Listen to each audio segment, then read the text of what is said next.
Je me suis pas mal intéressé ces derniers temps aux catastrophes naturelles, aux problèmes, aux dangers naturels. Et il s'avère que, bon, j'ai regardé un peu ce que c'était les cyclones, les tornades, les typhoons, les tourbillons. Waouh, il y en a du danger, hein. Et on en trouve un peu partout sur la planète, ça dépend effectivement du truc. Des ouragans aussi.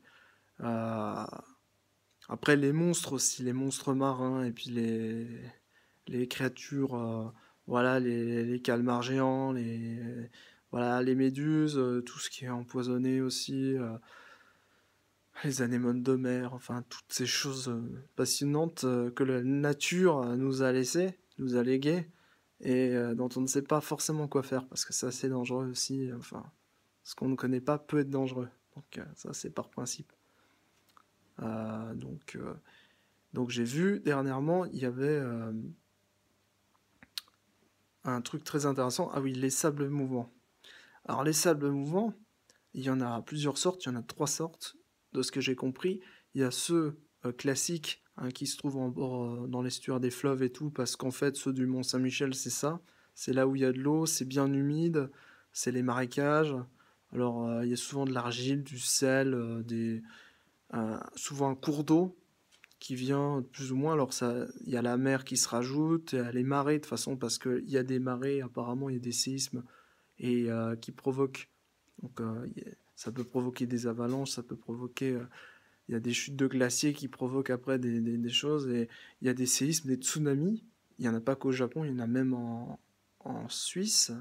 Oui, il y a dans le lac de Côme, ça c'est en Italie. Il y en a en Savoie, en Haute-Savoie, puis aussi en Suisse, au lac Léman.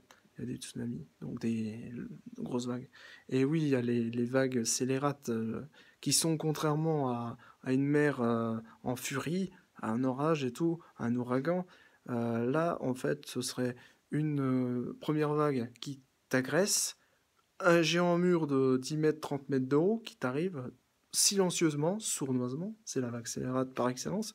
Puis après, tu as une troisième vague qui vient balayer aussi, comme la première. Voilà, assez violente.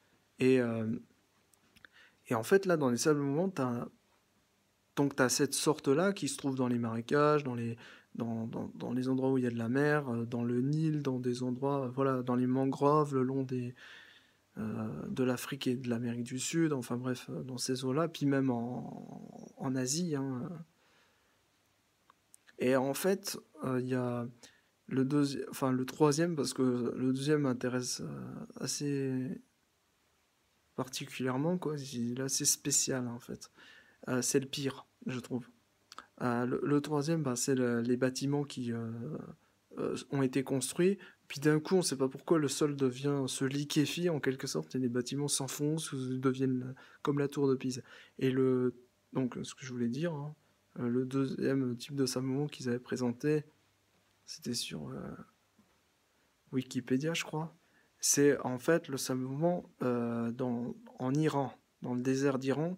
C'est un sablement sec. Alors en fait, c'est le pire parce que là, t'es enseveli jusqu'au bout, hein, totalement. C'est-à-dire, en fait, c'est du sable, en dessous, il y a de l'air, plouf, tu tombes, tu sais pas où, tu sais pas si tu te casses la gueule, mais tu te fais enfouir et tout, tu sais pas où tu... Et c'est dans un désert de sel, je crois, un truc comme ça. Alors ça, c'est vraiment... Autant dans le sable mouvement, tu peux mourir de froid, de chaud, d'un seul... De, de, de, de soif, de faim, d'insolation avec le soleil, oui, à force de rester. Et surtout aussi avec le Mont Saint-Michel, et puis la plupart du temps, même pour les mangroves, et puis de manière générale pour les fleuves, il y a toujours une crue, hein, il y a toujours... tu te prends sous l'eau, quoi. Après, voilà, t'es mort, quoi, t'es noyé. C'est dans ce sens-là. Mais t'enfonces pas jusqu'au bout, tu t'enfonces jusqu'à là, je crois. Mais c'est assez chiant quand même. Et après, bah là, c'était enseveli totalement dans du sable sec, je sais pas ce qui. Voilà. Bon, bref.